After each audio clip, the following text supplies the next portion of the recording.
ওই সময়টা ভালো থাকার জন্য আমরা নামাজ পড়ি, রোজা রাখি, হজ করি, জাকাত দিই, মানুষকে সাহায্য করার জন্য চেষ্টা করি।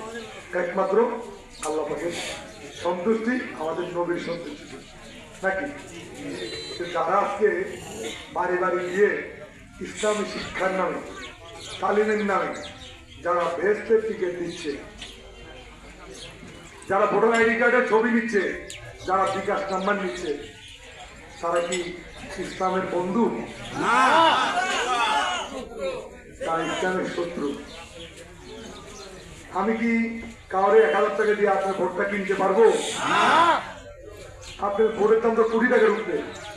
কারণ আপনার একটা ভোটের কারণে আগামী 5 বছর দেশটা কিভাবে চলবে সেটা নির্ভর করছে। সুতরাং আমার 1000 কোটি টাকা থাকলেও আমি আপনার ভোট কিনতে পারি। আর আপনি কেন আপনার বিবেককে, ভোট তো ফরজ, নামাজ যেমন ফরজ, সমাজের ভালো লোক বানানো ফরজ।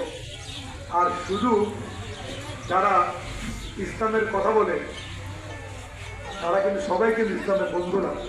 ইসলামের কথা বলে ইসলামের শত্রু কিন্তু অনেক আছে, অনেক আছে। এদেরকে চিহ্নিত করতে হবে। আপনি বুঝতে হবে কাউকে ভোট দিলে বেসতে যাওয়া যাবে না। এরা বলে তাদেরকে ভোট দিলে ব্যস্ত নেই কনফার্ম, এরা প্রমাণ রাখবে, এটা মিথ্যা বক্তব্য। আমি তখনই ব্যস্ত যাব যখন আমি রোজা, নামাজ, হজ, যাকাত মানুষের সাথে ভালো করবো, মানুষের হক নষ্ট করবো না, তখনই আমি ব্যস্ত যাবি। আমারে ভোট দিলে ব্যস্ত যেতে পারবো না।